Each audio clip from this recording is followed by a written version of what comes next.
देखिए, राहुल गांधी का एक पैटर्न रहा है। पूरे बिहार के अंदर वोट चोर वाली बात करी, सबसे बड़े चोर वो खुद है हमारे हिसाब से। राहुल गांधी मलेशिया गए हैं, आपको क्या परेशानी है? जिसके संस्कृति के अंदर हॉलिडे करना है। अब कांग्रेस पार्टी तो एक इटालियन बेस्ड पार्टी जिसको एओयू ने फॉर्म किया था। प्रियंका वाड्रा ने 20 ट्वीट्स करे थे गाजा के लिए। देश की जनता कांग्रेस से नफरत करती है। कांग्रेस का तो ये कहना है कि हम हर तबके को साथ लेके चलते हैं। वो सिर्फ वोट बैंक को साथ में लेके चलते हैं। तो अगर किसी के पास मल्टीपल वोटर आईडी है, वो धांधली है। वोटर अधिकार यात्रा, तेजस्वी यादव जिनको राहुल गांधी ने अपना ड्राइवर बना दिया। कांग्रेस का बी से बीड़ी, बी से बिहार। तो यही तो कांग्रेस पार्टी की सोच है ना जी। हमने पूर्व के अंदर देखा था जब उन्होंने अपनी भारत जोड़ो यात्रा करी, सच में भारत जोड़ो यात्रा थी। प्रधानमंत्री नरेंद्र मोदी जी की माता जी का अपमान तो हम सबके बीच में नहीं है, कि भारतीय संस्कृति नहीं है। ऐसा लगता है आपको कि अभी कांग्रेस का टाइम खराब चल रहा है? ये टाइम नहीं खराब, भी कांग्रेस के कर्म ही खराब है। क्या आप बिहार जीत रहे हैं? Bihar Bharatiya Janata party NDA JDU SVEEP करेगी। बिहार के बाद बंगाल चुनाव होने हैं। कि अगर बंगाल की माटी के मूल भाव को बचाना है तो तृणमूल कांग्रेस पार्टी। बीजेपी के राष्ट्रीय अध्यक्ष की घोषणा क्यों नहीं कर रहे? देखिए, आप समझिए, हम परिवारवादी पार्टी नहीं है। क्या पीएम मोदी अपना टर्म पूरा करेंगे? 2029 के अंदर उनकी लीडरशिप में एनडीए 300 से ज्यादा सीटें लेके आएगी। जर्नलिज्म में जितना पॉलिटिक्स है, क्या पॉलिटिक्स में भी इतना पॉलिटिक्स से आप कैसे झेलते हैं? हनुमान जी इतने बलवान थे, इतने शक्तिशाली थे, उनमें दुनिया की हर शक्ति थी, उसके बाद भी वो सबसे विनम्र थे। एक पिज्जा भी अगर हम लेते हैं तो उस पर भी जीएसटी। ये भी कहा जा रहा है कि सारा मीडिया मोदी मीडिया हो गया है। कि ये सब कांग्रेस के एक्सटेंडेड इकोसिस्टम के लोग कहते हैं। तो नरेंद्र मोदी जी में ऐसा क्या जादू है? नरेंद्र मोदी जी जनता की सेवा करते हैं और उनकी नीयत जनता की सेवा करने की और देश को आगे ले जाने की। जगदीप धनखड़ जी का इस्तीफा, सवाल एनडीए पे भी, सवाल बीजेपी पे भी।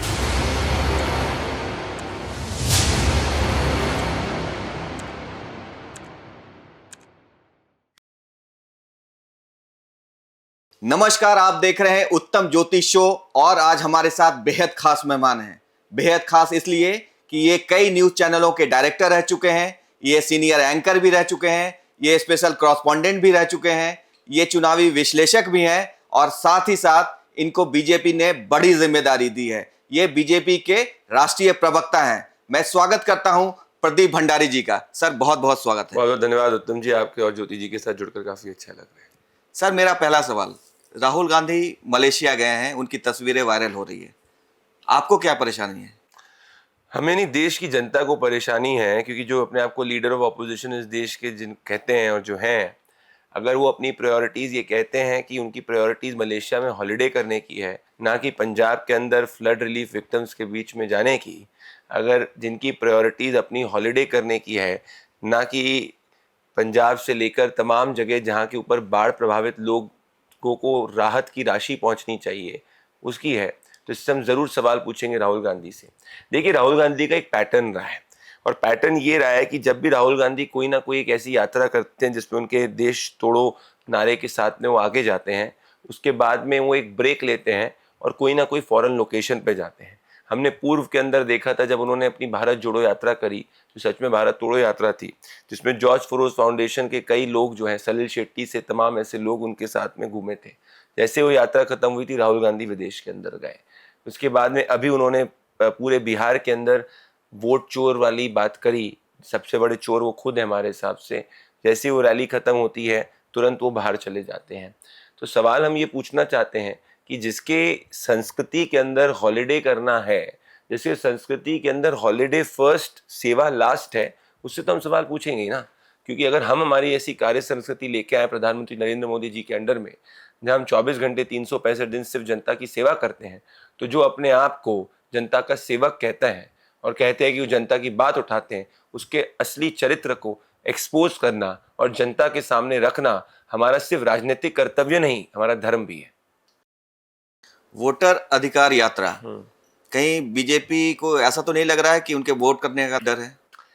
राहुल गांधी ने भारत जोड़ो यात्रा करी थी, 90% कॉन्स्टिट्यूएंसी जहां से उन्होंने भारत जोड़ो यात्रा करी थी, वहां पे भारतीय जनता पार्टी जीती थी। अगर आप पूरे बिहार के अंदर ऑब्जर्व करेंगे, कांग्रेस ये कह रही थी कि भाई एसआईआर को स्टॉप करना चाहिए। वो मामला सुप्रीम कोर्ट के अंदर गया। तमाम कांग्रेस और उनके एक्सटेंडेड इकोसिस्टम की कोशिश के बावजूद सुप्रीम कोर्ट ने इलेक्शन कमीशन पे पूरा अपना भरोसा दिया। धीरे धीरे प्रोसेस अमेंड होते गया, पर एसआईआर की प्रक्रिया पूरी हुई। फिर राहुल गांधी आए और मैदान के अंदर उन्होंने बोला कि भाई लोगों का वोट का अधिकार छीना जा रहा है। फिर वो महादेवपुरा से लेकर तमाम बिहार की जनता, भले कर्नाटक हो गया, बिहार की जनता वो सामने आई और उन्होंने राहुल गांधी को बोला हम चोर नहीं, हम असली वोटर्स हैं। उसके बाद में जाके राहुल गांधी और तेजस्वी यादव जिनको राहुल गांधी ने अपना ड्राइवर बना दिया, वो साथ में पूरे बिहार में घूमे। तेजस्वी यादव तो इस हद तक चले गए कि उन्होंने राहुल गांधी को इंडी अलायंस का एक प्रधानमंत्री पद का उम्मीदवार घोषित कर दिया। उसके बावजूद जब राहुल गांधी से सवाल पूछा गया कि क्या आप तेजस्वी यादव को अपना मुख्यमंत्री पद का उम्मीदवार अलायंस का कहते हैं, अभी तक कांग्रेस का कोई नेता कुछ नहीं कहा पाया। 60,000 से ज्यादा बूथ लेवल एजेंट्स कांग्रेस और आरजेडी के मिला के हैं, एक भी बूथ लेवल एजेंट ने कंप्लेन नहीं करी कि भाई लोगों का नाम हटा है। In fact Congress party official complain करती है कि 89 लाख लोगों का नाम हटाना चाहिए। तो ये पूरी प्रक्रिया में जनता के सामने कांग्रेस पार्टी एक्सपोज हो गई। और अगर आप उत्तम जी या ज्योति जी आप कटिहार चले जाइए, सीमांचल के अलग अलग इलाकों में चले जाए, तो आप ये देखेंगे कि कई घुसपैठियों को विपक्ष के लोगों ने संरक्षण देकर वहां पे multiple Aadhaar card, multiple voter ID card बने हैं। तो अब मैं आपसे पूछना चाहता हूं कि आर्टिकल 324 संविधान का क्या कहता है? ये कहता है कि भाई संविधान के ढांचे के हिसाब से इलेक्शन कराने का अधिकार इलेक्शन कमीशन का है और भारतीय ही इलेक्शन के अंदर वोट कर सकता है। तो अगर किसी के पास मल्टीपल वोटर आईडी है, जैसे आपने देखा पवन खेड़ा जी के पास आए गए, वो धांधली है। अगर कोई घुसपैठिए को फर्जी आईडी दे रहा है, फर्जी उसको आइडेंटिटी दे रहा है, तो वो धांधली है। तो एक वोटर लिस्ट शुद्ध हो, जेन्युइन हो, ये संविधान की स्पिरिट कहती है। अब इसमें कुछ बेवकूफ जैसा आर्ग्यूमेंट कांग्रेस पार्टी ने कहा तो भाई पूर्व के चुनाव के फर्जी हो गए। तो इस लॉजिक के हिसाब से तो 1952 के से लेके 2014 में कई बार वोटर लिस्ट अपडेट हुई है, कई बार एसआईआर भी हुआ है। तो क्या कांग्रेस पार्टी कह रही है कि उसके पूर्व में जो प्रधानमंत्री इलेक्ट हुए वो सबके सब फर्जी रूप से हुए? ये बहुत बचकानी बात होती है। तो अल्टीमेटली डेमोक्रेसी को आगे ले जाने के लिए हमेशा चुनाव आयोग या लोकतांत्रिक व्यवस्था जो है वो अपने अपडेशन करती रहती है। और एक एसआईआर एक ऐसी प्रक्रिया है जिससे अल्टीमेटली देश के किसी भी कोने में अगर किसी ने लोकल एडमिनिस्ट्रेशन के संरक्षण के साथ में, लोकल एमएलए के संरक्षण के साथ में, वोट बैंक के संरक्षण के साथ में अगर फर्जी वोटर आईडी कार्ड बनाए हैं तो वो सब क्लीन अप होगा और इससे फायदा देश के लोकतंत्र को होगा। अब इसमें ये लोग कहते हैं कि भाई वोटर अगर घटेगा तो भारतीय जनता पार्टी को फायदा होगा। तो आप मुझे बताइए कि जब वोटर बिहार के अंदर घटा था लोकसभा में, आरजेडी की सीट बढ़ी, अब कहते हैं वोटर बढ़ने से भारतीय जनता पार्टी को फायदा होता है। तो आप मुझे बताइए कि झारखंड के अंदर तो वोटर जो असेंबली इलेक्शन में बढ़ा, इंडिया अलायंस की सरकार आई, तो इनका कोई भी तथ्य जनता के सामने नहीं है। इसीलिए ये फ्रस्ट्रेट होकर जिन जिन ने बिहार को गाली बकी, रेवंत रेड्डी ने बिहार को गाली बकी, उनको बिहार में लेके आए। चरणजीत सिंह चन्नी ने जब गाली बकी उसके साथ प्रियंका वाड्रे ठहाके लगा रही थी, उनको बिहार के अंदर लेके आए। बिहार के लोगों को इन्होंने बीड़ी बोला, बिहार के लोगों को सुप्रिया श्रीने जो कांग्रेस पार्टी की सोशल मीडिया इंचार्ज है कहती है कि भाई कितने गंदगी है, राहुल गांधी गले मिलते हैं, इन्फेक्शन हो जाता है, इसे एहसान कर रहे हैं वो।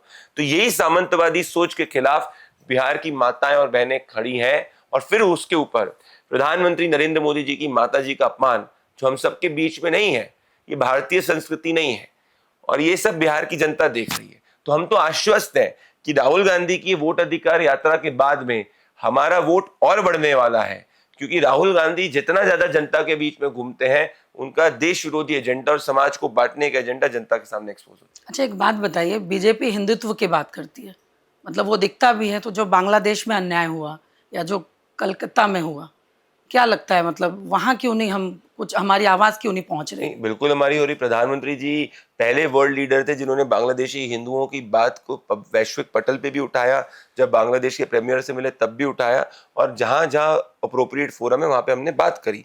बैक चैनल्स के जरिए भी हम जो है हिंदुओं के जो बांग्लादेश में हिंदुओं के साथ उत्पीड़न हुआ है उसके प्रति हम लोग काफ़ी कॉन्शियस है, कंसर्न्ड है, और जो भी स्टेप सरकार लेना चाहती ले रही है। इनफैक्ट आपको मैं कॉन्ट्ररी दिखाना चाहता हूँ, प्रियंका वाड्रा ने 20 ट्वीट्स करे थे गाजा के लिए, उसके बाद में जाके एक जब इतना प्रेशर आया एक छोटा मोटा ट्वीट जिसमें हिंदू शब्द का प्रयोग भी नहीं किया। तो आज हिंदुओं की बात ग्लोबली अगर कोई पार्टी कर रही है तो सिर्फ भारतीय जनता पार्टी कर रही है। बात रही हिंदुत्व की, जरूर हिंदुत्व हमारा विचार है, क्योंकि हम मानते हैं, हम क्या सुप्रीम कोर्ट ने कहा है कि भाई हिंदू इस भारतीय संस्कृति का मूल भाव ही हिंदू है, हम संविधान से चलने वाले देश हैं जिसकी संस्कृति हिंदू है। अब कांग्रेस पार्टी तो एक इटालियन बेस्ड पार्टी जिसको एओ ह्यूम ने फॉर्म किया था, तो जो लोग अंग्रेजों को जिस पार्टी ने बनाया, जो सोचते हैं कि इस देश को आगे कई वेस्टर्न कॉलोनियन थॉट से आगे ले जाना चाहिए, वो क्या भारत के मूल स्वभाव को समझेंगे? और वो इसीलिए नहीं समझे, तभी जाके 70 सालों के बाद भी भारत को 13th फ्रेजाइल 5 इकोनॉमी में छोड़ के गए थे। केरल कांग्रेस का बी से बीड़ी बी से बिहार। तो यही तो कांग्रेस पार्टी की सोच है ना जी। कांग्रेस पार्टी ने फिर माना अपनी गलती और केरला कांग्रेस के व्यक्ति को सस्पेंड किया, पर ये सब तो हॉगवॉश है। ये सब होता क्यों है? क्योंकि राहुल गांधी इन सब लोगों को प्रमोट करते हैं। चलिए मैं आपके शो पे आप दोनों को एक ओपन चैलेंज करता हूं और आपके माध्यम से दर्शकों को ओपन चैलेंज करता हूं। किसी ने भी देश विरोधी बयान कांग्रेस में दिया हो, भले सीतारमैया हो गए, दिग्विजय सिंह हिंदू टेरर वाले हो गए, सलमान खुर्शीद हो गए वोट जिहाद की बात करने वाले, पाकिस्तान की तरफदारी करने वाले राहुल गांधी खुद हो गए कि भाई हिंदुस्तान के कितने जेट गिरे, क्या कभी किसी कांग्रेस पार्टी के नेता जिसने भारत के खिलाफ बोला, हिंदुओं के खिलाफ बोला, क्या उसको कांग्रेस पार्टी ने कभी भी सस्पेंड किया है? क्या कभी भी कांग्रेस पार्टी ने उसको तलब किया है? नहीं। परंतु साथ में कांग्रेस पार्टी ने प्रमोट उन लोगों को किया है जिन्होंने या तो बिहारी या समाज के लोगों को गाली बकी। रेवंत रेड्डी बिहारियों को गाली बकते प्रमोट होते हैं। कांग्रेस पार्टी बी से बीड़ी बोलती है, उसके बाद राहुल गांधी शांत रहते हैं, छोटे से चिरकुट कार्यकर्ता को सस्पेंड कर देते हैं। जब बिहारियों का अपमान हो रहा है तो जो आदमी बिहार की जनता से वोट मांग रहा है, क्या उसका दायित्व तो नहीं बनता कि उस सार्वजनिक रूप से माफी मांगे? नहीं, वो तो मलेशिया में पार्टी कर रहा है। फिर आप हमसे पूछ रहे हैं, हम सवाल क्यों पूछ रहे हैं उनके मलेशिया के पार्टी के? लेकिन कांग्रेस का तो ये कहना है कि हम हर तबके को साथ लेके चलते हैं। वो सिर्फ वोट बैंक को साथ में लेके चलते हैं। कांग्रेस पार्टी को 90% वोट मिलता है माइनॉरिटी का, और उसी वोट के आधार पे कांग्रेस पार्टी की थोड़ी बहुत सीटें जो आती है वो आती है। उसके बाद में कांग्रेस पार्टी जब समाज को बांटने में कामयाब होती है, जब समाज के अंदर एक जाति को दूसरी जाति से लड़ाने के प्रयास में कामयाब होती है, उस संबंध में कांग्रेस को थोड़ी बहुत सीटें मिलती है। अगर कांग्रेस पार्टी को सिर्फ हर समाज का वोट मिल रहा होता तो आप मुझे बताइए कांग्रेस पार्टी का वोट शेयर जो एक समय में राजीव गांधी के समय में 40% से ज्यादा हुआ करता, आज 18 से 22% पे आके कैसे रह गया है? तो वो कौन सा वोट छिटका है? वो देश का वोट, देश के आम जनमानस का वोट छिटका है। ये तो हमें एक समय में ब्राह्मण बनिया पार्टी कहा करते थे। आज समाज का हर वर्ग का वोट भारतीय जनता पार्टी को प्रधानमंत्री मोदी जी की लीडरशिप में उनके सेवा भाव से मिलता है। एसटी सीट्स उठा के देखिए, भारतीय जनता पार्टी कांग्रेस पार्टी ज्यादा लीड करती है। एससी सीट्स उठा के देखिए, भारतीय जनता पार्टी कांग्रेस पार्टी से लीड करती है। ओबीसी सीट्स उठा के देखिए, भारतीय जनता पार्टी कांग्रेस पार्टी से लीड करती है। आप कोई भी सीट उठा के देखिए सिवाय माइनॉरिटी डोमिनेटेड सीट्स, जहां पे कांग्रेस पार्टी ने मुसलमानों के मन में एक फर्जी सा झूठ फैलाया हुआ है कि भाई उनको डर की भावना उनके अंदर में कई कई एरियाज के अंदर रहती है, जिसको हम तुष्टीकरण कहते हैं, जिसका वोट कांग्रेस पार्टी को मिलता है। पर इसमें मुसलमान समाज को भी ये सोचना चाहिए कि जिस कांग्रेस पार्टी ने 70 साल राज किया, उसके बाद उसको सच्चर कमेटी रिपोर्ट निकालनी पड़ी। जिस सच्चर कमेटी रिपोर्ट में कांग्रेस पार्टी खुद कह रही थी कि मुसलमानों का आर्थिक उन्नति नहीं हुई है, तो फिर कांग्रेस पार्टी का तो गवर्नेंस का फेलियर तो सच्चर कमेटी रिपोर्ट बता रही है। क्या आप जानते हैं कि मुसलमान समाज का प्रधानमंत्री मोदी जी की सरकार में आने के बाद से इनकम जो है 2.5x बढ़ी है? कोई भी ऐसी सरकारी स्कीम नहीं है जिसमें किसी से भी समाज के रूप में भेदभाव हुआ है। तो हम तो सबका साथ, सबका विकास, सबका विश्वास में बात करते हैं।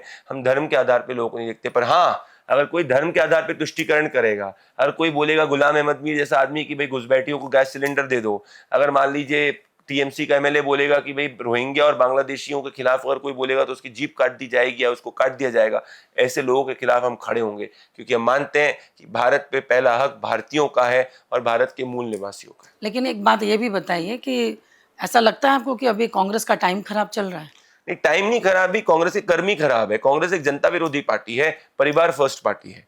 टाइम क्या, कांग्रेस पार्टी ने जब पहले देश में सोशल मीडिया नहीं था और पहले देश के अंदर इंफॉर्मेशन डिसेंट्रलाइजेशन नहीं था, तो कांग्रेस पार्टी कुछ चुनिंदा लोगों को कंट्रोल करके अपना नैरेटिव आगे तक पहुंचा सकती थी। फिर देश की जनता ने देखा कि यार ये गरीबी हटाओ की बात करते थे, हम तो और गरीब हो गए। ये बड़ी बड़ी बातें करप्शन हटाओ की बात करते हैं, सबसे भ्रष्टाचारी निकले। मोदी जी को 2014 में मौका दिया और फिर जनता ने देखा जो कांग्रेस कहती थी इम्पॉसिबल है, वो नरेंद्र मोदी ने करके दिखाया। कांग्रेस कहती थी गरीबी नहीं हट सकती, 25 करोड़ गरीबी लोगों को गरीबी रेखा से बाहर मोदी जी की लेकिन महंगाई भी तो बढ़ी है। कहाँ बढ़ी महंगाई? अभी के जो लेटेस्ट डेटा है वो ये कहता है कि महंगाई दर, आप भी उठा के देखिए, चैलेंज है कि महंगाई दर 3% से कम है। कांग्रेस शासन काल के अंदर 10% महंगाई दर हुआ करता था। पी चिदम्बरम ने एक स्पेशल स्टेटमेंट दिया था कि भाई महंगाई इसीलिए बढ़ रही है क्योंकि जो मिडिल क्लास है वो आइसक्रीम खाता है। जीएसटी दरों के अंदर रिकॉर्ड कटौती प्रधानमंत्री मोदी जी की सरकार लेके। मैं आपको बताता हूँ, जब मैं आपकी तरफ आ रहा था तो अपने ओला ड्राइवर के साथ में आया था, उसका नाम प्रमोद था। मैंने सोशल मीडिया वीडियो भी डाला है, नाम शायद से प्रमोद ही था, एक बार चेक करिएगा। उसने बोला कि जैसे ही जीएसटी दर अनाउंस हुआ मैंने तुरंत नई डिजायर गाड़ी बुक करी। तो ये जीएसटी रेट जो अभी हुए हैं तय, क्या वो चुनाव को लेकर हुआ? नहीं, कोई भी जीएसटी फर्स्ट काउंसिल मीटिंग जो थी वो 1.5 साल पहले हुई थी। और देखिए, कोई भी जब रिफॉर्म लाया जाता है, वो रिफॉर्म एक ग्रेजुअल प्रोसेस होता है। आप एक पॉडकास्ट कर रहे हैं, अब आपका होगा कि भाई आपको एक आइडियल 1 मिलियन व्यूअरशिप तक पहुंचना है, पर जब आप पहले दिन पॉडकास्ट करेंगी तब थोड़ी आप उसको करेंगे। जैसे व्यूअर का आपको फीडबैक मिलेगा, उस हिसाब से अपनी चीजों को अमेंड करेंगी। ठीक उसी तरीके से पॉलिसी का एक ढांचा तय होता है कि भाई ये एक बेसिक फ्रेमवर्क है। फिर बेसिक फ्रेमवर्क में जब जनता का फीडबैक आता है, उस फीडबैक के हिसाब से आप इंप्लीमेंट करते हैं। 55 बार जीएसटी काउंसिल के अंदर सभी जो पूरी काउंसिल मिली हुई है, उसमें आपको पता है हर काउंसिल मीटिंग में कुछ ना कुछ रेट ट्वीक होता है, क्योंकि हर फाइनेंस मिनिस्टर स्टेट्स का अपोजिशन का लेकिन इस बीच में जनता की बहुत जेबें खाली हुई है। नहीं, जनता अगर कुछ भी हमारे खरीदो, मतलब एक पिज्जा भी अगर हम लेते हैं तो उस पे भी 18% जीएसटी।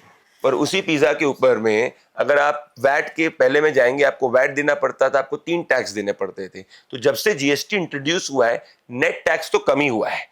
और साथ में अब जब जीएसटी के अंदर रैशनलाइजेशन हुआ है, तो आप देखेंगे कि हर जो कॉमन मैन से जुड़ी हुई कोई भी वस्तु हो गई, टूथपेस्ट, टूथब्रश, गाड़ी, पिज्जा, कोई भी चीज है, सब में रिकॉर्ड कमी आएगी। आपको पता है इंदिरा गांधी के समय 91% टैक्स सरकार कलेक्ट करती थी। मोदी जी ने 12 लाख तक इनकम टैक्स की छूट दी है। 22% तक कोई भी व्यवसाय करना चाहता है उसको टैक्स में उसका टैक्स दर कम किया है। और अब जो है जीएसटी के अंदर सिर्फ 2 स्लैब रेट रखे हैं। तो यही बताता है कि हम जनता का फीडबैक लेते हैं। अगर यही कांग्रेस शासनकाल होता तो 2006 में उन्होंने वादा किया था जीएसटी का, 14 तक वो जीएसटी की सिर्फ बात करते हैं और लेके नहीं आ पाए। क्या आप बिहार जीत रहे हैं? Bihar Bharatiya Janata party, NDA, JDU SVEEP करेगी। मैं जीत नहीं बात कर रहा हूं, मैं कह रहा हूं स्वीप करेंगे। नीतीश फिर से सीएम बन? नीतीश जी की लीडरशिप के अंदर और प्रधानमंत्री मोदी जी की लीडरशिप में हम बिहार लड़ रहे हैं और बिहार के अंदर हम जीतने वाले हैं और पिछली बार से ज्यादा सीटें हमारी आएंगी। क्या आपको लगता है कि बांग्लादेश में जिस तरह से हिंदुओं में डर है, ये आने वाले टाइम में इंडिया में भी होगा? देखिए, मैं ये स्पष्ट मानता हूं कि डेमोग्राफी किसी भी देश की डेस्टिनी होती है। Demography is democracy is destiny.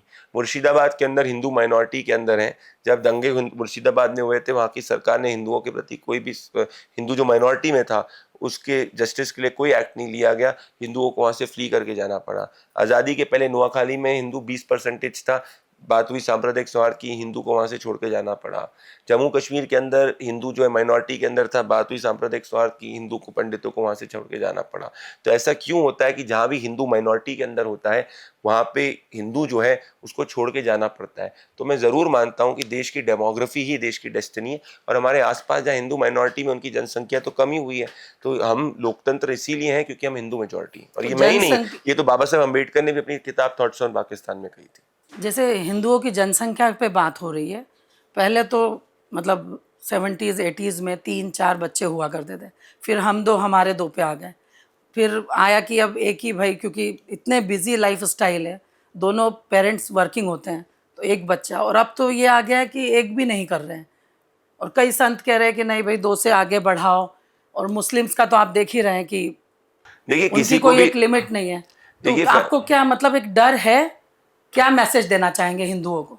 देखिए, ये तो किसी की भी इंडिविजुअल चॉइस होती है परिवार के अंदर कि वो कितने बच्चे करना चाहता है, कितने नहीं। पर ज़रूर मैं आपको इसका साइंटिफिक रीजनिंग देता हूँ। भारत की TFR जो थी वो पहले 2.1 के अराउंड थी। अब कई एक्सपर्ट्स कहते हैं ये 1.9 पे आ चुकी है। कई लोग ये कहते हैं कि भारत के अंदर जहाँ जहाँ जिलों के अंदर हिंदुओं की जनसंख्या 30-35% पे है और वो माइनॉरिटी में है, आने वाले समय में अगर ऐसे ही चलते रहा तो वहाँ पे हिंदू 10-15% पे रह जाएंगे। ये एक डिटेल्ड रिपोर्ट आई थी और एक वर्किंग पेपर PMEAC का आया था जिसने ग्लोबली हर पूरी दुनिया में ऑल नेशंस की पॉपुलेशन के डेमोग्राफिक्स को कंपेयर किया था। क्या आप जानते हैं जी, आप पढ़िए, PMEAC का पेपर था, शमिका रवि जी ने करा था। ग्लोबली हर नेशन में, दुनिया में एक भी रेयरली ऐसा कोई नेशन था जहां पे क्रिश्चियन मेजॉरिटी या हिंदू मेजॉरिटी, तो हम ही हैं, जहां मेजॉरिटी की पॉपुलेशन कम नहीं हुई है। भारत में सबसे ज्यादा मेजॉरिटी की पॉपुलेशन कम हुई 7.9% से, और माइनॉरिटी की पॉपुलेशन सबसे ज्यादा बढ़ी है। तो जरूर ये समाज को सोचने की बात है कि भारत का मूल स्वभाव भारत इसीलिए क्योंकि हम हिंदू बाहुल्य हैं। ये हार्ड फैक्ट है। अब यूके में आप देखिए क्या हो रहा है। यूके के अंदर धीरे धीरे समाज के अंदर जो एक्सेसिव लिबरलिज्म की बात हो रही है, वहां पे एक थॉट चल रहा है कि भाई एक्सेसिव लिबरलिज्म के नाम पे क्या जो यूनाइटेड किंगडम का मूल भाव है वो ही परिवर्तित तो नहीं हो रहा है। तो जहां डिस्प्रपोर्शनेटली डेमोग्राफी को बदलने की बात हो रही है वो देश के लिए चिंताजनक है। संथाल परगना में आदिवासी समाज पहले 35% से ज्यादा हुआ करता था। आज की स्थिति यह है कि आदिवासी समाज वहां पे 24-25% पे आ चुका है। तो ये तो देश को सोचना पड़ेगा। बिहार के बाद बंगाल चुनाव होने हैं, इसे कैसे देख रहे हैं आप? देखिए, बंगाल जो है वो चुनाव सिर्फ और सिर्फ भारतीय जनता पार्टी नहीं, देश के लिए बहुत महत्वपूर्ण चुनाव है, क्योंकि बंगाल के अंदर ममता बनर्जी घुसपैठियों को बनाकर बंगाल के मूल स्वभाव को परिवर्तित करना चाह रही है। बंगाल के अंदर हिंदुओं की जनसंख्या जो है पहले 80% से ज्यादा हुआ करती थी, आज ऑफिशियल फिगर 75% कहते हैं, 76-78% कहते हैं, कुछ 80 कहते हैं। मेरा मानना यह है कि उससे भी कम हो सकता है क्रॉस। तो बंगाल के अंदर साउथ 24 परगना का एग्जांपल आपको दूंगा, वहां पे 22 डिस्ट्रिक्ट, वहां पे 11 डिस्ट्रिक्ट के अंदर 22,000 फर्जी आधार कार्ड पाए जाते हैं। तो जो रविंद्रनाथ टैगोर, स्वामी विवेकानंद, श्यामा प्रसाद मुखर्जी, माँ काली की भूमि है, उसकी अगर डेमोग्राफी को परिवर्तित ममता बनर्जी करने जा रही, क्योंकि उसके पता है कि उनको 35% का 90% वोट मिलता है, तो ये देश के लिए चिंताजनक है। क्योंकि जहां हिंदू माइनॉरिटी में होता है, आप देखिए वहां पे नेशनल सिक्योरिटी, वहां पे सामाजिक तनाव, ये सब स्थितियां हमको देखने को मिलती है। जम्मू कश्मीर का एक सीधा साधा उदाहरण है। और वहां पे जो पॉलिटिक्स आगे बढ़ती है वो एक सेपरेटिस्ट पॉलिटिक्स आगे बढ़ने की चांसेस होते हैं। तो बंगाल का चुनाव भारतीय जनता पार्टी सिर्फ बंगाल अपने पॉलिटिकल रीजंस के लिए नहीं लड़ रही है, भारतीय जनता पार्टी बंगाल के आम जनमानस के लिए लड़ रही है, जो ये समझ रहा है कि अगर बंगाल की माटी के मूल भाव को बचाना है तो तृणमूल कांग्रेस को हटाना है। तो क्या कह सकते हैं कि मतलब नरेंद्र मोदी जी के सितारे अभी बुलंद है? नरेंद्र मोदी जी के सितारे अभी भी बुलंद हैं, आगे भी बुलंद रहेंगे, क्योंकि जो जनता की सेवा करता है, जनता अपने आशीर्वाद से उसके सितारे बुलंदी करती है। बीजेपी के राष्ट्रीय अध्यक्ष की घोषणा क्यों नहीं कर रहे हैं? देखिए, आप समझिए, हम परिवारवादी पार्टी नहीं है। हम जो है, हमको 8 करोड़ से ज्यादा कार्यकर्ताओं में से चुनना होता है, जैसे आदरणीय गृह मंत्री जी ने बोला था। तो समय आने वाले समय के अंदर हो ही जाएगा। फिर भी बहुत लंबा समय नहीं, नहीं लग रहा आपको है? लगता है लंबा समय हुआ ना, आप लोगों को लगता है लंबा समय हुआ, क्योंकि आप लोग इतना स्पेक्युलेट करते हैं। भाई, इतने कार्यकर्ताओं में हम लोग, चुनाव होता है, संगठन का चुनाव होता है, मंडल का चुनाव होता है, बूथ का चुनाव होता है, मंडल के बाद में आगे जिला का चुनाव होता है, फिर स्टेट का चुनाव होता है। उसके जब 50% ज्यादा स्टेट्स कंप्लीट हो जाते हैं तो हो जाएगा करके। भारतीय जनता पार्टी के हर कार्यकर्ता इस लोकतांत्रिक प्रक्रिया में इन्वॉल्व होता है, और जैसे राष्ट्रीय अध्यक्ष अभी तक चुनते हैं, ऐसे चुनते रहेंगे। क्या बीजेपी में सीनियर लीडर्स जो हैं दरकिनार किए जा रहे हैं? कोई भी नहीं दरकिनार किया जा रहा है, सब साथ में मिलकर काम करते हैं। अब आपके कुछ पर्सनल सवालों पे आते हैं।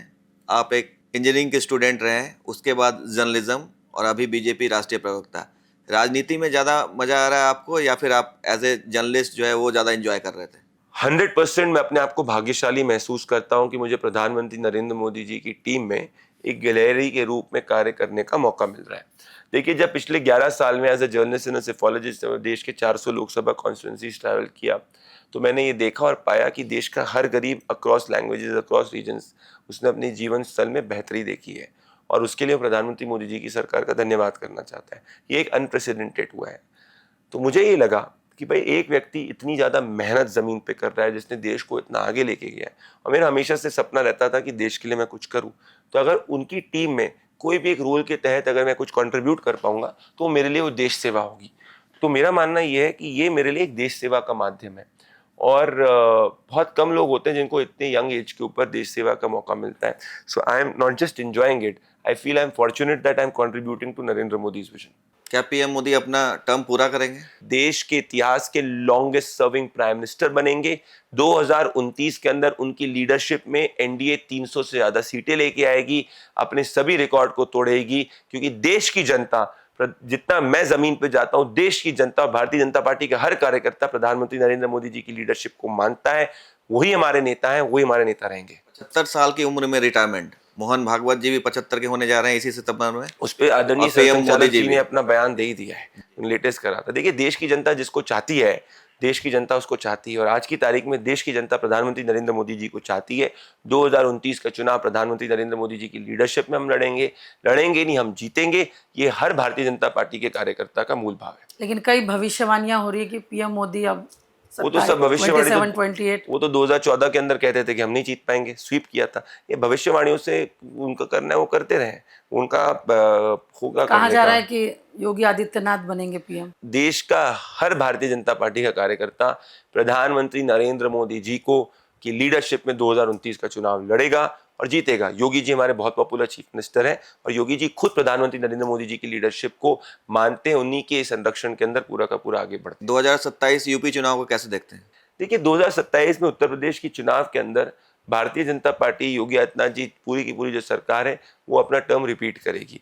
और सीधी सी बात है, देखिए एक चीज आप ट्रेंड देखिए, बीजेपी प्रो इनकम्बेंसी सरकारें देती है, कांग्रेस एंटी इनकम्बेंसी सरकारें देती है। इसीलिए कांग्रेस पार्टी ने 2011 के बाद से एक भी ऐसी राज्य सरकार नहीं जहां पे उसने अपने टर्म को 10 साल तक कंटिन्यू किया, not even a single. Bharatiya Janata party ने सबसे ज्यादा रिपीटेड गवर्नमेंट्स दी हैं। गुजरात के अंदर आप देखिए कितने समय से बीजेपी की सरकार है, मध्य प्रदेश में देखिए, हरियाणा में आप सभी मीडिया के बंधु कह रहे थे बीजेपी जीत ही नहीं सकती। जब कांग्रेस पार्टी के राहुल गांधी को सिर्फ 90 सीटें आई थी, उसको आपने बना दिया कि भैया 300 सीट आई, ऐसा आप लोग ने बड़ा उनको बनाया। उसके बाद वो उल्टे लेकिन पांव हरियाणा गिरे में थे। तो बहुत लगा कि बहुत उलटफेर हो हाँ, गया। वो तो मीडिया को लगता ही है, क्योंकि मीडिया के कई लोग जो ग्राउंड पे जाते नहीं है।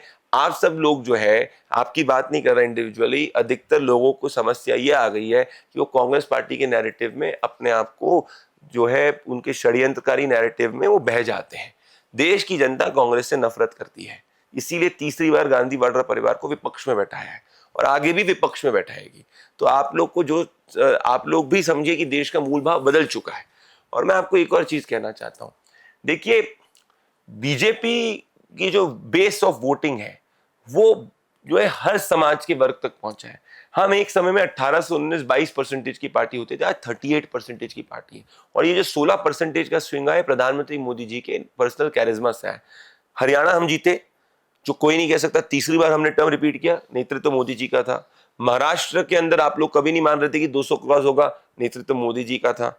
दिल्ली के अंदर सब लोग, हर दूसरा मीडिया चैनल वाला अरविंद केजरीवाल के नैरेटिव को चलाने का प्रयास कर रहा था और मान नहीं रहा था कि भाई अरविंद केजरीवाल जीतेंगे। मैं सबको कहता था भाई अरविंद केजरीवाल हारेंगे। बाद में फिर जब जमीन पे मीडिया के लोग जाना चालू हुए, उन्होंने देखा कि केजरीवाल के खिलाफ एंटी इनकम्बेंसी है। नरेंद्र मोदी जी में ऐसा क्या जादू है? नरेंद्र मोदी जी जनता की सेवा करते हैं और उनकी नीयत जनता की सेवा करने की और देश को आगे ले जाने की है। नरेंद्र मोदी ऐसे प्रधानमंत्री हैं जिन्होंने पिछले 11 सालों के अंदर देश का अपना हर पल जनता की सेवा के लिए दिया है। वही नरेंद्र मोदी है जो चोरीलाम जैसी जगह के अंदर, त्रिपुरा के अंदर पीएम आवास पहुंचाते हैं। वही प्रधानमंत्री नरेंद्र मोदी जी जिनकी लीडरशिप में सबसे बड़ा पुल बनता है। वही प्रधानमंत्री नरेंद्र मोदी जो पाकिस्तान के अंदर ऑपरेशन सिंदूर के अंदर सेनाओं को खुली छूट देते हैं और मुंहतोड़ जवाब दिया जाता है। नरेंद्र मोदी का मतलब है काम, जनता के लिए सेवा और गरीब के लिए सेवा। आप मुझे बताइए, क्या नरेंद्र मोदी जी का कोई भी फैमिली का व्यक्ति कभी पॉलिटिक्स में था? कोई भी नहीं था। उसके बाद वो मेहनत से जीरो से उठकर ऊपर बढ़े। आप मेहनत से अपना मीडिया के अंदर नीचे नीचे से उठ के आज आप यहाँ पे बैठे हैं। तो देश का जो आम जनमानस है ना, वो मेहनती है। विपक्ष का आरोप है कि मोदी जी नॉर्थ ईस्ट पे कभी नहीं बोलते हैं। विपक्ष क्या बात करेगा भाई? जितना प्रधानमंत्री नरेंद्र मोदी जी इकलौते ऐसे प्रधानमंत्री जो सबसे ज्यादा बार नॉर्थ ईस्ट के हर स्टेट के अंदर गए। प्रधानमंत्री नरेंद्र मोदी जी ने नॉर्थ ईस्ट के अंदर जो कनेक्टिविटी, एक छोटा एग्जांपल देता हूँ, मेघालय के अंदर, शिलोंग के अंदर आज़ादी के बाद से लेकर अभी तक जब कांग्रेस सरकार थी, एक डायरेक्ट रेलवे लाइन तक वो नहीं पहुंचा पाए थे। अब जाके मोदी जी ने उसको इम्प्लीमेंट करा है। आप नॉर्थ ईस्ट के असम से लेकर कोई भी आप स्टेट उठा के देख लीजिए, इंफ्रास्ट्रक्चर कनेक्टिविटी 10x पहुंची है। कोई भी स्कीम को देखिए आप 10x पहुंची है। मैं आपको छोटा उदाहरण अपना देता हूँ। त्रिपुरा में पहले आप इमेजिन करिए, आज़ादी के 70 सालों तक दिल्ली से अगरतला की डायरेक्ट फ्लाइट नहीं थी। मोदी जी जब सरकार के अंदर आए 17-18 के बाद में 21 में डायरेक्ट फ्लाइट दिल्ली से अगरतला तक शुरू हुई। तो आज नॉर्थ ईस्ट के 90% राज्यों के अंदर अगर एनडीए की सरकार है, इससे आप समझ सकते हैं कि एनडीए जो है हमारे साथ, एनडीए के साथ में नॉर्थ ईस्ट है, ना कि कांग्रेस शासनकाल के अंदर तो एनडीए मणिपुर के अंदर मेजोरिटी बंद हुआ करता था, 200 दिनों से ज्यादा बंद हुआ करता था। आज मणिपुर शांति की तरफ बढ़ रहा है। आपको पता है नॉर्थ ईस्टर्न स्टेट्स के अंदर कितने सारे मिलिटेंट ग्रुप्स हैं जिन्होंने अपने हथियार डाले। कांग्रेस 70 सालों तक कहीं कर पाई थी। आफ्सपा कितना लागू हुआ था, मेजोरिटी जगहों से आफ्सपा हटा दिया गया है। तो ये सब तो प्रूफ ऑफ पॉइंट्स है कि नॉर्थ ईस्ट के लिए जितना मोदी जी ने किया है, मैं चैलेंज करना चाहता हूँ, इंफ्रास्ट्रक्चर, कनेक्टिविटी, सरकारी स्कीम, सिक्योरिटी, किसी पे भी मोदी जी जितना किसी प्रधानमंत्री ने नहीं किया। तो क्या आप बहुत पहले से ही सोच रहे थे कि मुझे नहीं, ऐसा नहीं है, पॉलिटिक्स में जाना है? नहीं, ऐसा नहीं है। देखिए मैं मानता हूँ कि लाइफ में आदमी जो भी सामने कोई भी कार्य करता है उसको अपनी पूरी मेहनत से करना चाहिए। तो जब मैंने इंजीनियरिंग किया, पब्लिक पॉलिसी, इकोनॉमिक्स, उसके बाद मैंने अपनी कंपनी जन की बात 2016-17 में शुरू करी। तो हमारा उद्देश्य था कि देश के हर कोने से जनता की आवाज़ को आगे तक पहुंचाना। तो उसके बाद फिर जब मैं ट्रैवल करता था तो उस वक्त लोग जो है 2017 का चुनाव में कहते थे कि समाजवादी पार्टी स्वीप करेगी, कोई कहता था बीजेपी सिर्फ सिलेंडर मार्जिन पे होगी, क्योंकि मुझे उत्तर प्रदेश के अंदर 1.5-2 महीना ट्रैवल करने का मौका मिला था और लोकल ट्रांसपोर्ट में मैंने रोडवेज के बसेस में अलग अलग जगह हर ज़िले में रहा, तो मेरे तो पास डेटा था।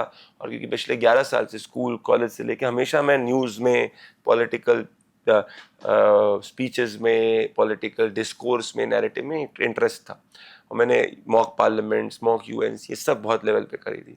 तो फिर मैंने एक अपना मॉडल बनाया और 17 के अंदर मैंने एक जन की बात का पोल किया। तो एक बिजनेस चैनल था BTVI करके, उसके साथ मैंने किया, वो सही हुआ। फिर धीरे धीरे करके क्या था, जहाँ जहाँ चुनाव होता था मैं वहाँ जाता था, मुझे मौका भी मिलता था देश की जनता से देश में ट्रैवल करने का, समझने का। मेरे लिए बहुत ज़्यादा डीक्लटरिंग हुई। तो ऐसे मेरी सेफोलॉजी जर्नी शुरू हुई। रिपब्लिक भारत के साथ मैं कंसल्टिंग एडिटर के रूप में जुड़ा। वहाँ मेरा हमेशा मकसद होता जो मैं करूँ जनता को उसको अच्छा लगना चाहिए, जनता का फीडबैक पॉजिटिव आया। जो जन की बात आप देख रहे हैं या चला रहे हैं जी, तो उसको एज ए पत्रकार अभी देखते हैं कि नेता की नजर से देखते हैं? नहीं, जन की बात जो है मैं पर्सनली अब मैं उसको नहीं देखता हूँ, मेरी टीम पूरी देखती है। और जन की बात जैसे सोशो इकोनॉमिक पॉलिटिकल सर्विस करती है वही करते हुए आ रही है। आप एक चुनावी विश्लेषक भी हैं। बिहार में जन सुराज पार्टी प्रशांत किशोर की क्या कुछ मिरेकल करने जा रही है? देखिए, आप लोगों को मीडिया में एक चीज़ समझनी चाहिए, वोटर या तो किसी को वोट जो देता है या तो जिताने के लिए देता है, हराने के लिए देता है। और वोटर धीरे धीरे जब चुनाव आता है वो देख लेता है कि कौन सी डोमिनेंट पार्टी है और कौन सी सेकंड डोमिनेंट पार्टी है। तो बाकी के लोग जो मीडिया के अंदर इन्वॉल्व रहना चाहते हैं वो रहते हैं। कुछ छोटी मोटी सीटों पे मान लीजिए उनका कुछ छोटा मोटा प्रभाव पड़ सकता है या नहीं पड़ सकता। तो मेरे हिसाब से पूरा जो लार्जर इलेक्शन है वो NDA वर्सेस महागठबंधन का है। और हम क्लियर है कि इस बार आप नोट करिएगा, पिछली बार से ज़्यादा बेटर स्ट्राइक, क्योंकि इस बार हमारा अलायंस और फॉर्मेडेबल है। LJP पिछली बार हमारे साथ नहीं थी, इस बार LJP है। JDU और BJP जब भी तीनों साथ में आए तो समाज का बहुत सारा वर्ग जो है वो साथ में जुड़ता है और सब में वोट ट्रांसफरेबिलिटी होती है। और हमारा लीडरशिप क्लियर है, नरेंद्र मोदी, नीतीश कुमार हमारी लीडरशिप है। मैं आपसे पूछना चाहता हूँ, क्या पप्पू यादव ने अभी तक तेजस्वी यादव को अपने लीडर घोषित किया है? क्या कन्हैया कुमार ने तेजस्वी यादव को लीडर घोषित किया है? क्या कांग्रेस के प्रदेश अध्यक्ष ने तेजस्वी यादव को लीडर घोषित किया है? क्या राहुल गांधी ने तेजस्वी यादव को लीडर घोषित किया? ये सब जो दोनों पार्टी इनसे वोट बैंक के लिए लड़ती है, इनको पता है कि इनको सिर्फ वोट बैंक का ही वोट मिलना है। और बिहार की जनता में इतना गुस्सा है, जब से इन्होंने बिहार को गाली देने वाले के लिए बिहारियों को इन RJD वालों ने बीड़ी का ऐसे गंदे शब्दों का प्रयोग किया, उसके बाद बिहार जो है इनका सूपड़ा साफ करेगी। मोदी जी की माता जी को अपशब्द कहे गए, तो उस पर क्या है विचार? देखिए, आप खुद महिला है, मैं आपसे पूछना चाहता हूँ कि कोई भी इतने किसी भी प्रधानमंत्री छोड़िए, कोई भी आम जनमानस की माता जी जो हम सबके बीच में नहीं है, उससे इस तरीके की माँ की गाली का प्रयोग करना क्या भारतीय संस्कृति है? नहीं है भारतीय संस्कृति। और उसके बाद में उनमें से किसी लेकिन कहा जा रहा है कि वो बीजेपी का ही कार्यकर्ता था। नहीं, फेक न्यूज़ है, ये सब कांग्रेस का IT सेल वाले फैला रहे हैं। वो कांग्रेस का कार्यकर्ता था और इसीलिए कांग्रेस तेजस्वी यादव से बाकी लोग जो है अपने आप को डिस्टेंस करने का प्रयास कर रहे हैं। और वो खुद उसने आके वीडियो में बोला कि मेरा कोई भारतीय जनता पार्टी से जो लेना देना, जो व्यक्ति ने बोला नहीं है, और वो व्यक्ति अरेस्ट हो गया। पर बड़ी बात ये है कि ये क्यों बोलते हैं, क्योंकि संस्कृति राहुल गांधी जो है वो आगे ऐसी फैलाते हैं जिसमें तू तड़ाक की भाषा हो गई, प्रधानमंत्री को अपशब्द कहने की बात हो गई। ऐसी बात थोड़ी, कितनी गालियां इन्होंने प्रधानमंत्री मोदी जी को दी। जर्नलिज्म में जितना पॉलिटिक्स है, तो क्या पॉलिटिक्स में भी इतना पॉलिटिक्स है? आप कैसे झेलते हैं, मतलब इस तनाव को कैसे हैंडल कर रहे हैं? नहीं, देखिए, मैं ये मानता हूँ कि अगर आपकी नीति और नीयत क्लियर है और आपको पता है कि आप भले कोई भी फील्ड, जर्नलिज्म हो गया, पॉलिटिक्स हो गया, किस में क्यों है और आपका आउटकम किस लिए है, तो मुझे लगता है कि आप you can stay the course. So लोग, स्वाभाविक है, हर फील्ड के अंदर कंपटीशन रहता है, हर फील्ड के अंदर काम करने वाले होते हैं और काम नहीं करने वाले होते हैं। आपकी रिपोर्टिंग को बहुत सराहा गया, लेकिन ट्रोल भी आप बहुत हुए, अभी भी जनता करती होगी, क्योंकि एक नेता के तौर पे बहुत कुछ झेलने को मिलता है। तो कैसे हैंडल करते हैं इन चीज़ों को? देखिए, मेरी कॉन्शियंस क्लियर है और मैंने भले जर्नलिज्म हो गया, सिफोलॉजी हो गया या पॉलिटिक्स हो गया, मैं हमेशा मेरा ये मूल मकसद रहता है जो दीनदयाल उपाध्याय जी का था कि अंतिम छोर में जो बैठा हुआ व्यक्ति है उसको फायदा पहुंचना चाहिए। तो जब मैं रिपोर्टिंग करता था तो मेरा मकसद होता था कि भाई मेरे को तो फीडबैक ग्राउंड से मिल रहा है, नंबर से मिल रहा है, ग्राउंड से मिल रहा है, तो उस जरिए मैं उस पूरी चीज़ को करता था। और जनता हमेशा मुझे सराहती थी। आप तो मेरे साथ में काम भी किए हुए हैं पहले, तो आप भी उत्तम जी जानते थे कि जनता हम लोग को बहुत तरीके से पॉजिटिवली देखती थी। अब देखिए, कुछ लोगों को होता है, उन लोगों को खुराफाती हरकतें करने की चीज़ रहती थी तो उनने खुराफाती हरकतें करी। अगले 5 साल बाद प्रदीप भंडारी कहाँ देखते हैं खुद को?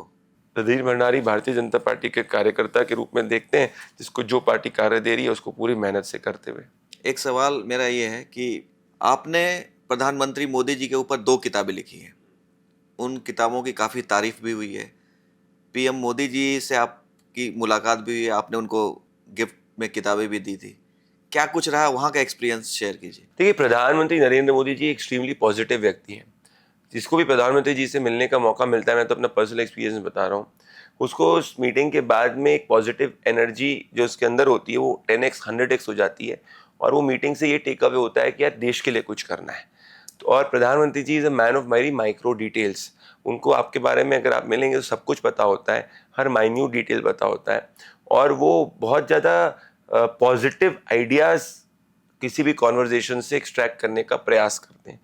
तो मेरा जो मीटिंग आदरणीय प्रधानमंत्री जी से मेरे परिवार के साथ में हुई, तो वो पूरी जो मीटिंग थी उसका निष्कर्ष यही था कि उस मीटिंग के बाद में हम सब अपनी ज़िंदगी के अंदर वैसे भी कार्य कर रहे थे, पर जो हमारे में ऊर्जा का भाव था वो 100 गुना हो गया कि यार देश के लिए कुछ करना है।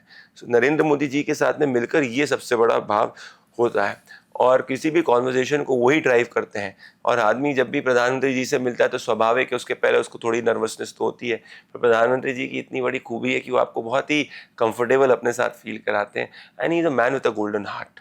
आई think once in a generation leader है कभी जो ऐसे आते हैं, और उनकी नीति और नीयत इतनी पॉजिटिव है कि आप जब मिलेंगे कभी ना तो आप महसूस ही कर सकते हैं। It's like that energy which can not be translated into words. Debate से पहले कुछ खास तैयारी?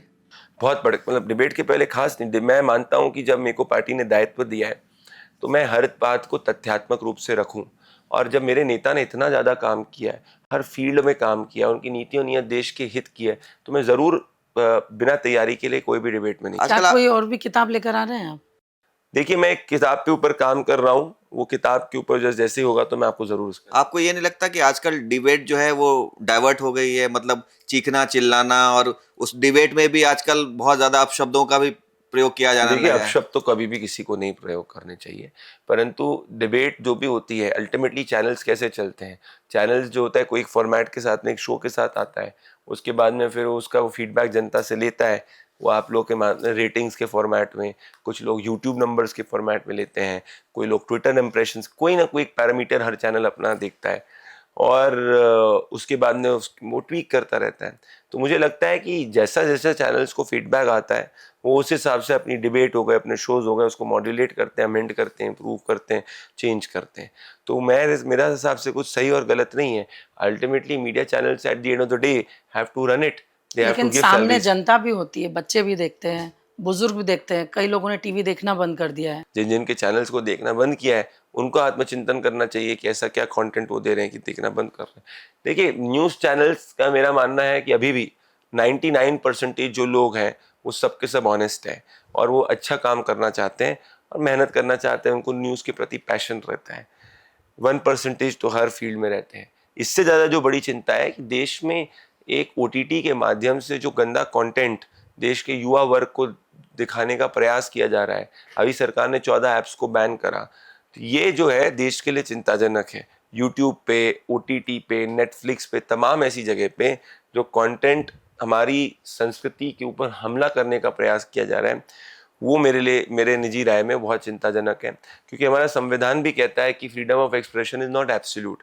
So freedom of expression does not give you the right to propagate adulterated content. It does not give you the right to propagate heinous content. It does not give you a right to propagate a content जिसमें समाज में जो family values है उसको challenge किया जाएगा। ये सब चीज़ जो है, यहाँ युवाओं की बात हो रही है, तो आप एक टीचर भी रह चुके हैं। जी, तो आजकल सब कुछ डिजिटल हो गया है, मतलब होमवर्क स्कूल से जो आता है फ़ोन पर आता है, तो बच्चों को मतलब विदाउट फ़ोन या विदाउट लैपटॉप कोई पढ़ाई ही नहीं है। तो आपको क्या लगता है एक टीचर और एक बच्चे के नज़रिए से जो कम्युनिकेशन गैप हो रहा है? देखिए, ये बहुत अच्छा आपने सवाल पूछा डायरी है। तो मिलती है स्कूल से, लेकिन उस डायरी में कुछ होता नहीं है। देखिए, हम सब में ना एक समाज की में मुझे लगता है कि पहले एक आत्मीयता थी और एक फिजिकल इंटरेक्शन का एक बहुत इम्पोर्टेंट प्रभाव भी था, और उसकी एक इम्पोर्टेंस भी। तो लगता नहीं है कि गवर्नमेंट को कुछ करना चाहिए इसको लेकर? गवर्नमेंट ये क्योंकि समाज आने वाली जनरेशन ही इसमें पेरेंट्स को करना चाहिए। पेरेंट्स जो पेरेंटिंग अपने फैमिली बच्चों को कर रहे हैं, उसमें पेरेंट्स को का ये दायित्व है कि उनका बच्चा 1 घंटा खेलकूद भी करे, उनका बच्चा जो है एग्जाम का स्ट्रेस नहीं ले।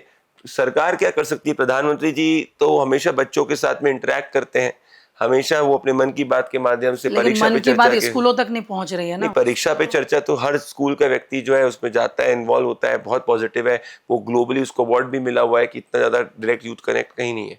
पर मैं एक दूसरी बात कह रहा हूँ, मैं अभी बलिया के अंदर था। देखिए आज की तारीख में हर युवा के पास इंफॉर्मेशन गूगल, एआई सबके जरिए है। सो रोल ऑफ टीचर क्या हो जाता है? रोल ऑफ टीचर आता है कैरेक्टर बिल्डिंग के अंदर, और रोल ऑफ टीचर आता है कि क्या आप ऐसे स्टूडेंट्स को आगे ले जा रहे हैं जिनमें एक मूल भाव है कि भाई उनके कार्य के जरिए वो कंट्री को आगे कुछ ले जाना चाहते हैं। देखिए इंडिया एक बहुत ही अहम पड़ाव पर खड़ा है, जहाँ पे अगर हम जिस ग्रोथ रेट पे अभी चल रहे हैं इसको आगे बढ़ते रहे तो 2047 तक हम 100% विकसित राष्ट्र बनेंगे, जैसे मोदी जी ने कहा है। अभी हम $4 ट्रिलियन की इकॉनमी है, 4 पॉइंट समथिंग। हम कुछ ही समय में 2027-28 तक थर्ड लार्जेस्ट इकॉनमी बनेंगे। थर्ड लार्जेस्ट इकॉनमी मतलब कि $35 ट्रिलियन की अमेरिका की इकॉनमी, 20 अराउंड की यूएस की इकॉनमी, तीसरे नंबर पे हम आ जाएंगे। उससे हमको फिर दूसरा क्वांटम जंप लेना होगा, $10 ट्रिलियन की इकॉनमी। अब इसमें कौन करेगा? युवा। जो स्टार्टअप्स पहले नहीं होते थे वो स्टार्टअप्स बन रहे हैं, जो पहले की स्थिति में स्पेस सेक्टर में नहीं होते थे वो हो रहे हैं, डिफेंस में हो रहे हैं। तो युवा शक्ति के पास इससे अच्छा मौका भारत में। एक तरफ जो है ट्रम्प जो है पीएम मोदी को अपना दोस्त बताते हैं और दूसरी तरफ टैरिफ की ऐसी मार लगाते हैं कि जो इंडिया को नुकसान पहुंचाने वाला होता है। देखिए मेरा मानना ये है कि भारत के अंदर फर्स्ट ऑफ ऑल यूएस और इंडिया की बहुत एक स्ट्रैटेजिक पार्टनरशिप है जिसको एक्नॉलेज दोनों कंट्रीज करती है, और आप बहुत ही जल्द देखेंगे कि इसमें भी आप स्मूथ सेलिंग हो जाएगी। आप थैलेसीमिया के बच्चों की भी मदद कर रहे हैं। मेरी मदर जो है वो पिछले 20-30 साल से एक बहुत बड़ा एनजीओ थैलेसीमिया का चलाती हैं। मेरे को उसमें कार्य करने का थोड़ा मौका मिला था और उसमें मुझे सीखने का मौका मिला था। देखिए और उसमें मैंने जैसे आपने टीचिंग की बात करी, मैंने एक्चुअली इसका पीछे का क्या आप याद करिएगा 15-16 में प्रधानमंत्री जी ने कहा था कि हर युवा को 1 घंटा जो है किसी सरकारी स्कूल में पढ़ाना चाहिए। उनकी पहली या मन की पहले टीचर्स डे के उसमें, सेकंड टीचर्स डे में, मुझे एग्जैक्टली याद नहीं है, उसके जस्ट बाद मैंने पिंक फ्लावर पब्लिक स्कूल था इंदौर में, वहाँ पे मैंने पढ़ाया था। और मैंने देखा था कि मेरे जो 10th क्लास को पढ़ाया था, फिर जब 2 साल बाद मैंने उस पढ़ाया, 6-8 महीने पढ़ाया था, उसके बाद मुझे 2 साल बाद कोई अपना व्यक्ति व्हाट्सएप करता है कि सर, फेसबुक पे डीएम कर रहा था कि सर धन्यवाद। मैं क्या हो गया?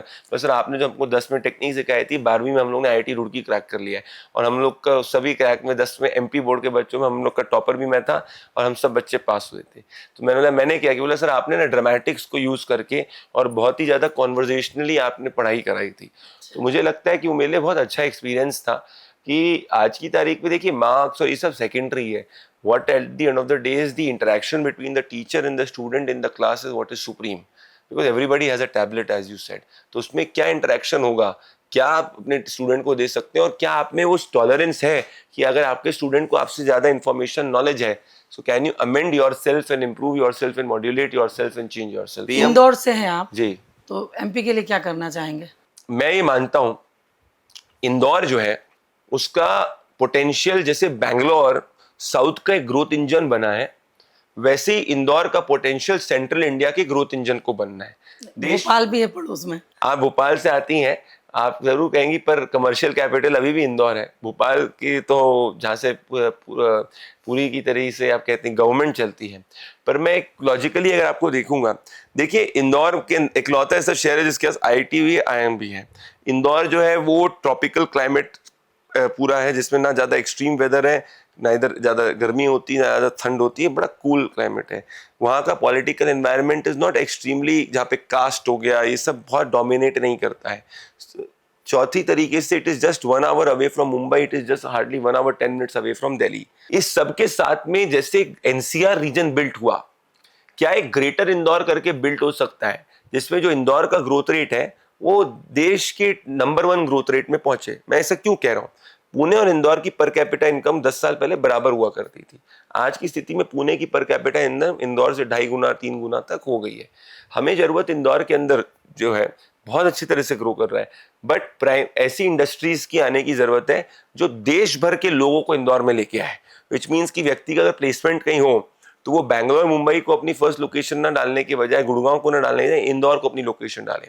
तो इसके तरफ मैं मतलब मेरा मानना है कि Indore should become the growth engine of central India. So which means इस पे कहूँगा हमने सबसे स्वच्छ शहर तो हम बन ही चुके हैं, तो सबसे स्वच्छ शहर भी कोई नहीं इमेजिन कर सकता। इंदौर 7 सालों से ज्यादा से सबसे स्वच्छ शहर है, तो इंदौर जो ठानता है वो करता है। पीएम मोदी के बाद बीजेपी में आपका आइडियल? नहीं, प्रधानमंत्री नरेंद्र मोदी जी हम सबके आइडल हैं, और गृह मंत्री अमित शाह जी की जो स्ट्रैटेजी होती है और जो उनकी माइक्रो मैनेजमेंट होती है और जो उनकी बारीकियों पे पकड़ होती है, वो एक इंस्पिरेशन है। साथ में देखिए, मैं एक चीज़ मानता हूँ कि हम सब बहुत धनी है कि हम एक ऐसी पार्टी में हैं जिसके अंदर हर वर्ग पे लोग हैं, उनसे सीखने को मिलता है। हमको हमारे पार्टी अध्यक्ष से सीखने को मिलता है, संगठन मंत्री से सीखने को मिलता है, अलग अलग प्रदेश के सीएम से सीखने को मिलता है। बट मेरे लिए निजी रूप से जो मैं ये स्पष्ट मानता हूँ कि जितना मैं प्रधानमंत्री नरेंद्र मोदी जी से इंस्पायर हुआ हूँ, और मैं इसलिए ये कहता हूँ क्योंकि मैं उनसे पर्सनली भी मिला हुआ हूँ, मतलब I have that has zero come, मतलब that is at a different trajectory altogether. And I personally, as a student of politics, leave apart being a politician or a national sport, as a student of politics, I really look up to Home Minister Amit Shah for what he has done. Why do I say it? Haryana के अंदर कभी कोई नहीं सोच सकता था कि Bharatiya Janata party की सरकार जो आएगी, दो सोशल कॉम्बिनेशन के साथ में आए, 3 बार लगातार आए। कोई नहीं सोच सकता था कि यूपी के अंदर बीजेपी 300 प्लस के साथ आएगी, फिर रिपीट होगी। So all of this means that at one hand you have prime minister Modi which people are loving, but at the same time you have a mechanism which is getting votes on his name.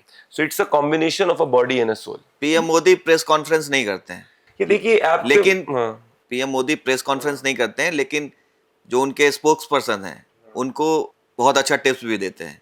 कुछ उसके बारे में देखिए, प्रधानमंत्री जी से spokes person ही नहीं, हर कार्यकर्ता को भी टिप देते हैं। जब मैं आज से आपसे बात कर रहा हूँ, छोटे सा उदाहरण दूंगा, जो अभी एनडीए की वीपी की मीटिंग हो रही थी ट्रेनिंग की, उसमें आप देखिए प्रधानमंत्री जी आखिरी रो पे बैठे।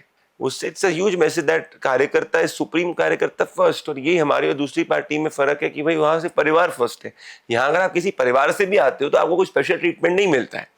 So if you are even from a family in the Bharatiya Janata Party, you will not get special treatment. Somebody coming not from a family and somebody coming from a family, दोनों को वही opportunity और दोनों को उसी तरीके से संगठन में आगे बढ़ना है।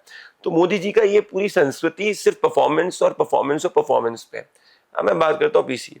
क्या आपको पता है प्रधानमंत्री जी ने लोकसभा चुनाव में 100 से ज्यादा इंटरव्यूज दिए थे? 100 से ज्यादा। आप मुझे बताइए, राहुल गांधी ने 5 कौन से इंटरव्यूज दिए थे लोकसभा चुनाव? Not even 5। भाई एक इंटरव्यू में तो सबसे ज्यादा ग्रिलिंग हो सकती है ना।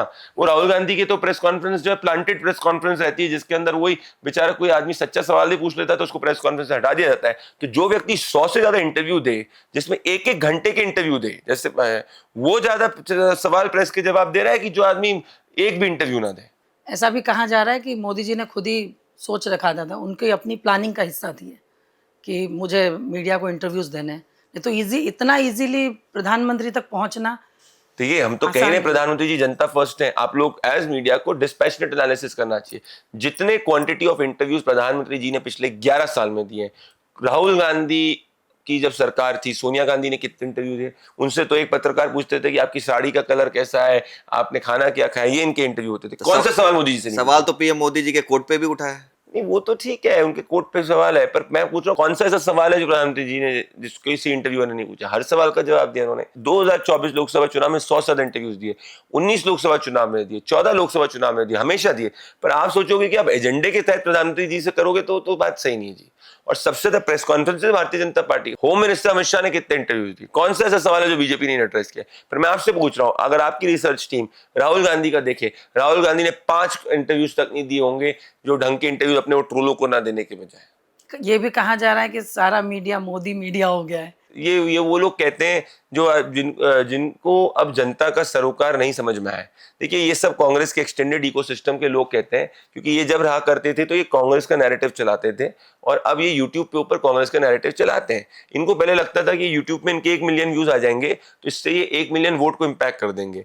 इनने 1 मिलियन व्यूज भी इनके आए, 1 वोट ही इम्पैक्ट नहीं कर पाए। तो ये सब फ्रस्ट्रेटेड है, क्योंकि ये पत्रकार नहीं थे भाई। ये जो सब बैठे पड़े हैं, जो घूम के ऐसी बातें करते हैं, ये वो लोग थे जो कांग्रेस पार्टी के एजेंडे को आगे चलाते थे। अब ये इस बात को डाइजेस्ट नहीं कर पा रहे कि इनकी इतनी लाख कोशिश के बावजूद भी प्रधानमंत्री नरेंद्र मोदी जी तीसरी बार सत्ता के अंदर आए। जगदीप धनखड़ जी का इस्तीफा, सवाल एनडीए पे भी, सवाल बीजेपी पे भी। कोई सवाल नहीं, उनके हेल्थ कारण की वजह से थे और उन्होंने खुद ने कहा था, और मुझे लगता है किसी के हेल्थ कारण पर स्पेक्युलेट नहीं करना चाहिए।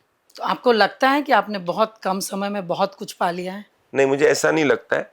मुझे ये लगता है कि अब मुझे पाने की शुरुआत है, क्योंकि ये देश सेवा की शुरुआत है। मैं बिल्कुल नहीं सोचता, इनफैक्ट मैं तो ये चाहता हूँ कि देखिए, मैं एक ऐसा व्यक्ति हूँ कि मैं खाली नहीं बैठ सकता और मुझे काम करना अच्छा लगता है।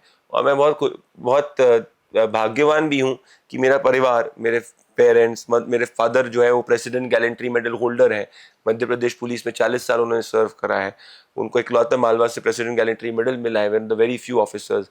मेरी मदर ने 20-30 साल तक वो समाज सेवा के अंदर काम करी है।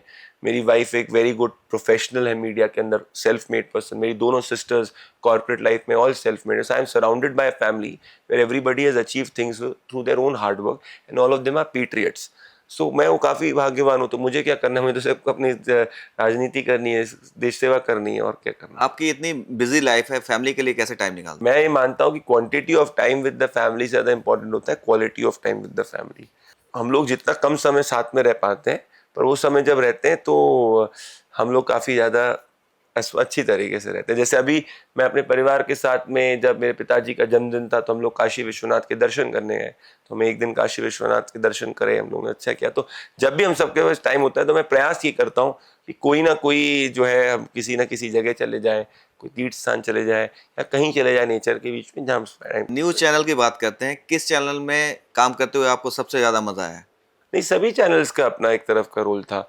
जब मैं देखिए, मैं सबसे ज़्यादा दिल से तो अपने जन की बात से जुड़ा था, और अभी भी मतलब हमें, क्योंकि दैट्स योर ओन थिंग। मैंने जब मैं लुक बैक करता हूँ तो मैं देखता हूँ कि किस तरीके से हम लोग ने उसको इतना बड़ा ब्रांड क्रिएट करा सेफोलॉजी में, जो आज की तारीख में बड़ा चैलेंज है। जब मैं रिपब्लिक में था, उस वक्त रिपब्लिक में अच्छा कार्य का था, फिर जब मैं जी न्यूज़ में था वो अच्छा था, इंडिया न्यूज़ में था वो अच्छा था। तो मेरा हर समय का जो भी मुझे अपॉर्चुनिटी मिली, I have given best. And then अभी देखिए, मैं हमेशा मानता हूँ, क्योंकि मैं इस फ्रेटर्निटी से आया हुआ हूँ, तो इस फ्रेटर्निटी के लोगों के प्रति मेरा एक बहुत सम्मान है, क्योंकि मैंने बहुत closely input, output, reporting, editor, सब कुछ देखा है। और मैं ये मानता हूँ कि पत्रकार जो है आज की तारीख में बहुत मेहनत करता है। 99% की बात कर रहा हूँ। भले वो एडिटर हो गया, और उस पर बड़ा दबाव होता है, क्योंकि उस पर कमर्शियल, उसको अपने मैनेजमेंट का कमर्शियली रेवेन्यू वाइज उसको सेटिस्फाई करना होता है, उसको टिकर पे देखना होता है कोई गलती ना हो जाए। आप तो खुद रह चुके हैं, उसका अगर एक बॉटम बैंड गलत चले जाए, जिसमें एक मात्रा ऊपर से नीचे हो जाए, उसके बाद में उसका रिपोर्टर कुछ गलत बोल दे, उसमें दिक्कत हो जाएगी। बेचारा रिपोर्टर को जा के अंदर तक ग्राउंड पे ट्रैवलिंग करनी पड़ती है।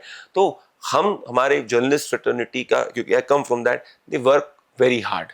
क्या पत्रकारिता से ज्यादा राजनीति आसान है? नहीं, राजनीति के अंदर बहुत पेशेंस चाहिए रहता है, और इंस्टेंट जैसे पत्रकारिता के अंदर क्या होता है, आप क्या है, आपको हर वीक में रेटिंग आएगी, उस हिसाब से आप करोगे। राजनीति के अंदर आपको बहुत पेशेंस चाहिए रहता है, और पेशेंस के साथ में डिसिप्लिन की बहुत ज़्यादा ज़रूरत होती है। और राजनीति is team work. I believe journalism is also team work, but there are certain people, उनको लगता है कि सिर्फ उन्हीं के हिसाब से चीज़ चलती है, but politics is a huge team work. आप मिस करते हैं अपने जर्नलिज्म वाले डेज को? Absolutely not. मैं बिल्कुल भी मिस नहीं करता हूँ, क्योंकि मेरा हमेशा से स्वभाव रहा है, जब मैं जर्नलिज्म करता था मैं जर्नलिज्म करता था, मैं पॉलिटिक्स कर रहा हूँ मैं पॉलिटिक्स कर रहा हूँ। और ये मेरा politics is a means to serve the country, and when my intent, I know what I am here for, so then I know where I have to go. So इसलिए I don't live in the past. Politics में आने वाले बच्चों को क्या message देना चाहेंगे? आप पॉलिटिक्स में कोई पद के लिए मत आइए। अगर आपकी नीयत और नीति देश के लिए कुछ अच्छा करने के लिए, समाज के लिए कुछ अच्छा करने की है, विचार से आप जुड़ना चाहते हैं, तो ज़रूर आइए। पद तो एक लॉजिकल कंक्लूजन है, जो आपको मिलेगा, वो तो it's a means which is there. But अगर आपका पद ही आपका एंड है, तो आप ज़्यादा लंबे समय तक नहीं टिक पाएंगे। हर व्यक्ति की अपनी जर्नी, अगर आप किसी भी नेता की देखेंगे, everybody who reaches a position has gone through huge amount of struggle, और बहुत सारे वेरिएबल्स होते हैं। एक चुनाव के अंदर एक गलती आदमी कर देता है तो उसको नुकसान हो जाता है। तो चुनाव में अंदर सब सही चीज़ करनी होती, तब जाके आपको वोट मिलता है। जनता की एक्सपेक्टेशन भी कितनी ज़्यादा होती है, तो उस तरीके से it is also very very challenging. But अगर आप टीम वर्क के हिसाब से चलने का प्रयास करें, and see ultimately I also tell you what, कि भगवान के ऊपर बहुत कुछ होता है, कि लोग कई बार कितनी मेहनत भी करते हैं पर भी उनको वो नहीं अचीव हो पाता जो चाहना चाहता है। तो मैं तो बहुत फर्म बिलीवर भगवान में हूँ, हनुमान जी में हूँ, विष्णु जी में हूँ, और I am a very spiritual man in that sense. तो क्योंकि मेरा बचपन से ही मैं गीता पढ़ते हुए आया हूँ, और हर दिन मैं गीता पढ़ता हूँ, थोड़ा समय निकालता हूँ, प्रयास करता हूँ। तो मैंने ये देखा है कि हमारे हाथ में कर्म ही होता है, और आदमी को अहंकार कभी किसी चीज़ का नहीं आना चाहिए।